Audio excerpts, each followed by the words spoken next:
welcome to the channel. Today, we're going to be talking about the big changes in the Middle-earth strategy battle game, Armies of the Lord of the Rings, War of the Rohirrim, Battle of Edoras. There's a lot of names to this. There is. But if you look up Lord of the Rings miniature game, you usually find... It's the Mesbij. It's the Mesbij. M-E-S-G-B. The Mesbij BG? Connected Universe. BG. Sorry. Yeah. Bee Gees. Battle games. So I'm Zach. I'm Tim. And Tim's gonna be leading me through a lot of this because I have never actually played this game. The old rule book scared me, and then I didn't. It was only like this thick. And I know now there's two of them. Oh no, they're multiplying. Yeah. But then with any new edition of a game, there are always going to be new changes to the rules. And correct me if I'm wrong on this, but I think on the other side of the fence, Warhammer players, we're used to every 6 months something could drastically change. How often does this game change? Well, we got 5 years out of the last edition, so I think that kind of speaks for itself. The core mechanics of the game haven't changed at all in the 20 years since it's been out. This new version, they've really just kind of made some quality of life adjustments for how the game plays. Okay. The phases are still the same. You got priority, move, shoot, fight. They've added some other things that kind of interrupt that were like, I guess this is more like chess rules, like activations, unit activations. So if you pick up a model, it's essentially like finish that model's move completely before you move on to somebody else. Gotcha. So it's like if you could shoot or cast magic in the move phase, then he would do that. There's no like, oh, I'm going to move this guy a little bit, come over here to this guy, and then do that guy, and then come back to that guy. It's like, no, pick it up, finish, next, and then go down the line with it. Okay. So I like that they clarified that. We kind of played it like that anyway, but now it's official. So there's no gray area there of interpreting it incorrectly. Well, with 5 years of tournament data and people, playing online, playing on YouTube, well, you're watching this right now. Yeah. All that kind of stuff. Like you're going to eventually go, yeah, that I see how people have assumed this. Maybe that's right or wrong. Maybe that's not what we intended. Or maybe if they do this in Warhammer, they go, yeah, that's exactly what we meant because that's actually better. So that's the new rule now, everyone. Yeah. But 5 years is impressive. And that does speak a lot to the quality of the system because if they got it that right the first time. They followed the same pattern that they do for their other games where you get like the FAQs twice a year and the errata, which is great. So we still get those, but like, yeah, the core mechanics are still, like, I could look back at my old rule books and I'm like, yeah, this is still the same game. Did you have any apprehension because they scorched Earth 40K? Absolutely. And then they scorched Earth Age of Sigmar 2 years later? We didn't know. This edition was honestly a surprise. I don't think anybody saw this coming if you turn the clock back 6 months ago. Yeah. And then like we kind of thought we were going to get a new starter with War of the Rohirrim, and then they just went, hey, we're going to do a new edition. And everyone's just like, what was wrong with this one? Uh-oh. Don't touch it. We really like this one. Like I said, every army must now include a Gandalf. Yeah. Regardless of who Pick your flavor. Yeah. It's all the flavors of Gandalf. Brown, white, and gray. And 2 blues. 2 shades of blue. Ugh. No, we don't have the rights to those. Yeah. So we're not going to like dive into all of the nuanced changes of this because that's a lot. We don't have 2 hours. We don't have 2 hours, and if you're just coming into the game, you won't really know because this is the way you're playing it. Yeah. But it sounds like if you have been playing this game for the past possibly 20 years, this isn't like a jarring change. Like most of what you've been doing, you're probably still doing a lot of that. This is going to be like picking up some new ones and adding them on, rules wise. One of like core mechanics wise, priorities changed a little bit, which is like when you get into a turn, who gets to move their stuff first. Now if you roll off for it, so if you win the dice roll, then you get to choose if you want to move first, and if you don't, then you bequeath it, give it to the other player, and vice versa. So and then if there's a tie for priority, whoever didn't have it last gets the choice. So it kind of adds a new layer of strategy right off the bat where maybe I don't want to move first. Yeah. Like if you got cavalry, or like I think for the beginning stages of the turns, you're going to be doing that versus like the later end of the game where like, yeah, no, I don't want to skip moving. I want to charge you. Right. But maybe I need you to walk a little close to me because I'm kind of slow and I need to be able to close that gap a little differently. Probably really going to influence like Maelstrom Battle where it's like the deployments scattered and alternating. So those first few turns, it's going to be really strategic.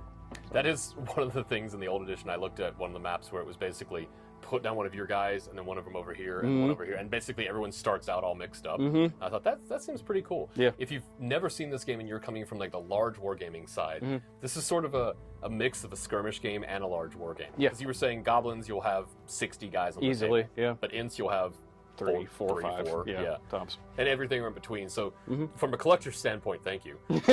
Yes. Because I don't know if I can handle another 140 person army like that. But all of your guys matter a little more. Yes, they're a little more unique in what they're doing. And they're independent, unlike Warhammer Old World, where they're all independent characters essentially as far as like how they operate. There's no unit cohesion. So unlike 40K, where you have to keep your guys within coherency, I guess. Zack, I can go all the way to the other corner and hold an objective by himself if you want to. Wouldn't suggest it, but he could. But that's kind of like in a real, as we look at a giant stacked perfectly marching army. But in a real fight, I say a real fight, obviously this is not, but people are going to move around. And the battle lines only hold until you hit the other battle line. And then it's just chaos everywhere, especially if you're 3 spiders and an orc or something, and that's your whole army. It's like, well, why would that be in a line? You know?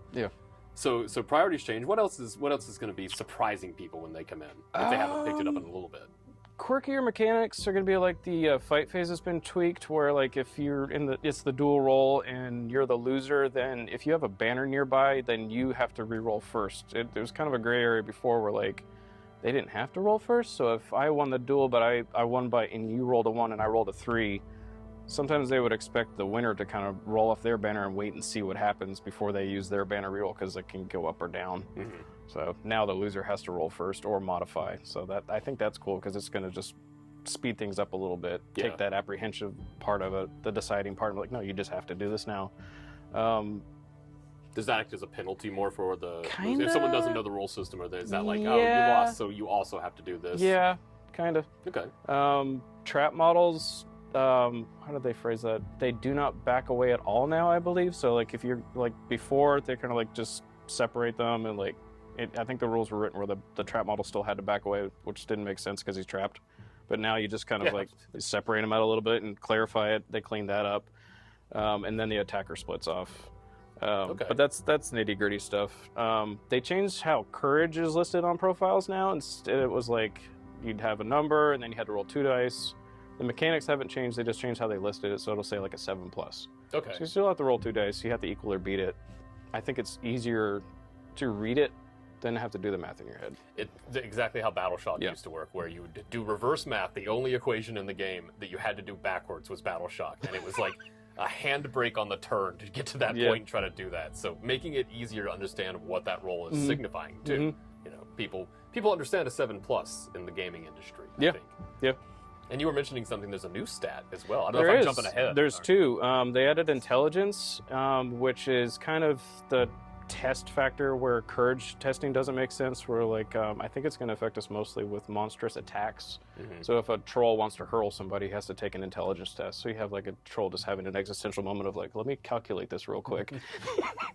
And it's the same you have to do. Wanted going in front of the head, he's calculating. It's just like, what's the trajectory on that dwarf over there? And then you can pass it and pick it up and hurl the guy. If you fail, then your opponent kind of decides where that hurl's going. Oh, they don't get to throw the troll. No, that would be nice. The dwarf flips around, throws the troll. Troll falls over. It's a very confusing system now. Yeah. People are suplexing trolls. I like the idea of a troll like tossing a dwarf up in his hand a couple of times to sort of gauge the weight. Yeah. You know, I think I can hit that other guy. Yeah. Yep. Well, you've pretty much solidified what I want to play now that you've told me trolls can throw dwarves. They can throw, they can barge, they can rend. They have a list. I think monsters are going to be pretty prevalent this edition. They were, you had a lot of big heroes last edition, and trolls were kind of hard to excuse bringing. So I think the trolls, we got some new rules. People are going to want to play with them. No, when you teased me, you showed me a cool new troll from the movie. Yeah, the snow troll. I don't think we recorded that, but I was like, I want to buy that model. That's so neat looking. And he comes with 2 orcs, so that's going to be cool. That's great. It's like fries on the side. List building, I think, is probably the most outstanding thing that they've changed, not mechanically, but just like how the lists currently stand. Like, because we have 2 books right off the back for Armies of Lord of the Rings, Armies of the Hobbit, but those are specifically limited to what's in the films. Right. So we're going to get a 3rd book. We don't know when right now for Armies of Middle-earth, which is everything catch-all basin for that wasn't in the films. Okay. So right now with the 2 books, everything's super thematically geared towards moments from the film. There's not really like a moment that I can think of from the movies that's not represented in a list at the moment. Yeah, I was looking at the army list for the Prancing Pony, which is not where I thought an army list would come out of. Yeah. But so, I guess if you want a really revisionist history, what happened to the Prancing Pony versus Mordor. Yeah, and you even have the Shire going with Gandalf's cart. So you got some opportunities there for some what-ifs. Yeah, so that's pretty fun. With such a history to this game and the source material, I think the what-ifs is like, what would happen if the ring race had just got to the Shire first before they left, you know? Yeah. That would be horrifying. Game over. Rose is just beating him with a mug. Yeah. She's the real powerhouse. I can't remember what the timeline was on that, but they got to the Shire. But no, they were very close. They were very close. Blew through the borders, messed up the Rangers that were guarding the... Didn't go well. Yeah, they probably weren't expecting horrifying ghost monsters on horses. Nobody. Like, you're used to, maybe a big spider. Maybe maybe a couple of weird goblin wolves. Things. Some wolves. Maybe, and all of a sudden here comes... Black Death. The Black Death on horses. Good Lord. You're like, well, I wasn't prepared for this at all. Nope. Fade into the woods immediately. Yeah. No warning. So yeah, you were talking about also like the lists. They're trying to make it to where you kind of bring in the thing that looks like in the film. Mm-hmm. So is there like a lot of balance that you're seeing, or does it feel like basically if I bring the Prancing Pony and you brought Sauron, that this is a match that is already predetermined, or does it kind of feel like... A little bit, yeah. I think those kind of combos, you're still really going to struggle with some of the more thematically geared fun lists versus, typically, I wouldn't say taking Sauron's competitive, because, a lot of times you can just focus on his army and kind of, take it apart piece by piece and still meet the objectives and kind of, unfortunately, ignore the expensive model.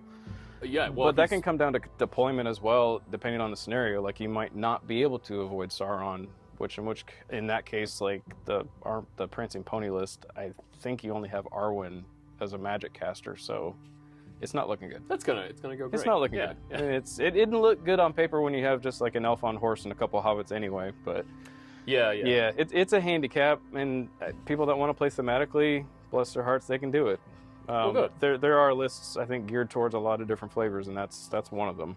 It seems like the best fun for me, and not to derail you too much for this, would be getting a lot of these little the war bands together and doing the what if scenarios and kind of building them around less of a competitive match play, but more of a what if this could have happened. Yeah. Because obviously Sauron in the Shire, that's not going great for anybody. They did. Why would that have ever happened? One of the ones I'm excited about was Breaking of the Fellowship, because in the movies they shot a scene where the goblins come out of Moria and they invade Lothlorien, and Haldir and his elves shoot these goblins, and the Fellowship's kind of sort of involved.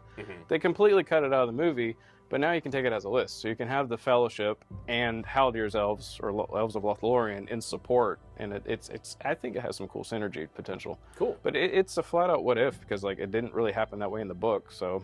Well, and some of the things in the movies didn't happen that way in the book. No. So the movies are already kind of a little bit of a what if at some point. And let's not get into The Hobbit, which is I didn't bring that book. Most of a what if. Yeah, that's a whole nother... I haven't processed everything that's happening in the Lord of the Rings books yet. I haven't even taken the plastic off the Hobbit book yet. I haven't processed the Hobbit. Just isn't. I still haven't processed those movies. Worms. Yeah. So I'm guessing you can play the armies of the Hobbit against the armies of Lord of the Rings and that kind of stuff. Absolutely. They're not siloed off or anything like that. So you could have some real weird scenarios of hobbits versus other hobbits. I'm guessing. Yeah, you Dark got hobbits. Different versions of younger versus older Frodo and not Frodo, Bilbo. Yeah, Hobbit Bilbo versus Fellowship Bilbo. Finally, Bilbo deathmatch. Which one wins? The question on every Lord of the Ring fan's lips for so many years. I can't remember. I haven't actually they have rules for their One Ring. Obviously, I don't know what happens in that situation, because I know if you have the same timeline of characters and they both have the ring, then you used to have to roll off and see who got the ring. But I don't know different timeline. Maybe it's the same situation. Doctor Strange really messed this whole thing. He really did. He did. He totally did. 4 One Rings, 10 Infinity Stones. What's going on here? So what else is new in the edition that you're excited about? Honestly, I've got the hobby bug again. I am really glad that they came out with a new edition. I would have been happy with the new starter set, but this kind of, with the new plastic kits, everything is kind of revitalized my energy for it. Yeah. And I'm seeing that across the board for a lot of folks. There's some sour grapes with what they did with Legacies, which is, you guys have seen that. There's always going to be sour grapes with that. Yeah. The thing that I think, not trying to be toxically positive about it, but the silver lining that is actually there is they are going to give those characters new profiles at least. And new stat lines. It's not we forgot about them, we'll get to them. No, they've promised us that they're going to come out and they're going to get new profiles at least. Well, maybe it'll be also like Age of Sigmar, where they said, hey, we're taking away 40 guys. Just kidding, here's 10 of them with awesome new sculpts that are way better than the old ones. Fingers crossed, right? So maybe we'll get some new cool and then stuff that. The community itself is really good about policing and running our own events, so I fully expect most of the local TOs to allow legacy models to be used regardless. Nobody's going oh, you have to use what's in this and only this. Everyone's no, cool, we get it. Because a lot of us have legacy armies. Yeah. So. Well, and it's with 20 years, yeah, you're going to have some guys that you. I want to use my cool thing that I painted that's always been with me. I've got a little bit of salt because I have a huge fiefdoms army, and my men-at-arms of Dal Amroth have been legacied. So right now I just have knights, which currently aren't even in the books. That's coming in the third book. So we'll see what happens. Well, at the end of the day, you can, if you're playing with your friend over beer and pretzels, you can go, hey, you know what? Let's put 2 Saurons on the table and make them fight. See what happens. Yeah. You know? And one without fingers. There's nothing stopping you from playing the old edition if that's the route you want to go. It's up to you and your gaming group. Games Workshop will break into your house. No, play what you want. You're playing the wrong edition. They will take the books from you. They will make you eat your models in front of them. I would not be surprised. Yeah. Just have like the Kool-Aid guy, but it's Mr. GW. It's Mr. James Workshop. Hello. Get out of my house. You're not real. Which edition is that? He's checking the barcodes on the back of it. Did you buy the app? Are you subscribed? Yeah, I think that like the hobby bug has bit me on this because I got the starter box of the last set and I got about halfway through my orcs, finished my troll, and then like I said, I got intimidated with the rules and there was no one really playing around me at the time, so I was like, I'll go back to Warhammer because I know I can take that down. Yeah. But with this revitalizing, I know we've got stuff. The community's huge too. We just wrapped up an event a couple months ago, and I think we had 33 players on day 1, which is one of our biggest tournaments. But like, it's a really great community, and shout out to those guys. Friend and ally is Ian. He's the Giga champion that runs this game over there. But like, they're playing every Wednesday night, and they're alternating between Level Up and Gigabytes, and now Hobbytown Kennesaw now supports the game. Oh, so cool. they have like, hey, here's your gaming space, come play here. That's like the trifecta of Atlanta areas there to be doing that. We've covered everybody except for like the Decatur area. So yeah, if you're not watching this in Georgia, we're talking about basically the Atlanta because no one wants to go inside of Atlanta to do anything. We all just skirt the perimeter to play games. Outside of that, I mean, we have the SMEGL now, which is like our answer to the GBHL in Britain, which is the Southeast Middle Earth. Yeah, the Smeagol. Yeah. I got what you were doing there. If you're in that and you're participating, like you can run to these events and anywhere in the Southeast and rack up points and Is there a lot of like fan base support for, hey, I came up with this cool scenario, hey, here's a little campaign to play, like that kind of stuff available online that people can. So even if you're playing with your 3 friends that live in your neighborhood, you know, Stranger Things style, and those are your 3 friends, you can always have new stuff to do. Yep. That's really cool. Yeah. Did you have more to talk about on this, or I don't know how many more pages of your notepad that's off camera there might be. There's tomes of pages of books. Yeah, Tim was just bringing them in by the armful, scrolls full of dust, trying to figure out where the one. You can't read enough. You can't read enough about it, but at the end of the day, you really just gotta put it aside and roll some dice. Yeah, I find that's the best way. Is like you can read all you want up front, but at the end of the day, like a lot of us are just going to learn better getting the dice out and figuring it out. And making mistakes, get messy. Go to your local game store, bring out the stuff, play. Yep. If you're anything like most local game stores, somebody will come over and tell you what you're doing wrong. Yeah, politely, hopefully. Yeah, just start looming at some point. Did you mean to do that? Yeah. Oh, if you move Frodo there, you're going to lose the objective. I'm sorry. Yeah, I'm sorry. Well, I'm not having Frodo fight an eagle, so he's running over there now. You sure you want to do that? I'm playing narrative. They just run forward and scream. They're orcs. They're not doing a strategy. No. Before we go, I do want to mention the last thing. That's the coolest thing I've seen is the quick reference guide. Yeah. Because I feel bad for you. You don't get these with like Age of Sigmar. Well, they do, but they're in the book. So I guess you could rip the pages out of your book or try to photocopy them, but then you get the weird spine part that doesn't work. This is nice because usually we've had to make these and then laminate them. So you guys got a little extra something there. Yeah, you gotta get the starter set to get it. Oh, okay. Well, so this is $12 of the starter set's value right there. I have not been able to keep one of these with any of the starter sets because everyone else has them, and you know who you are. Give them back. Well, I guess they wouldn't. They're outdated now. They're outdated now. Keep them. Don't own it. I don't want them anymore. I don't own it. Good. You held the library book until the library doesn't exist anymore. Good job. Yep. All right. Well, Tim, thanks for joining me on this. Yeah, thanks for having me. And hopefully we're going to do a lot more content. I want to actually play some games. And let's do it. We'll film them. There's 40 cameras in this room. So we should. There's one down there. There's one up there. Oh my God. There's one under the books. Very tiny little camera. So yeah, hopefully we can do some content, get some battles, and we can finally settle which Gandalf flavor tastes the best. Blue. Blue? Blue. I don't know. I think gray. Okay. I like the chalkiness of it. All right, guys. Well, thanks for watching. Be sure to like and subscribe and do whatever social media platform Megalith urges you to do wherever you watch this, and we'll catch you next time.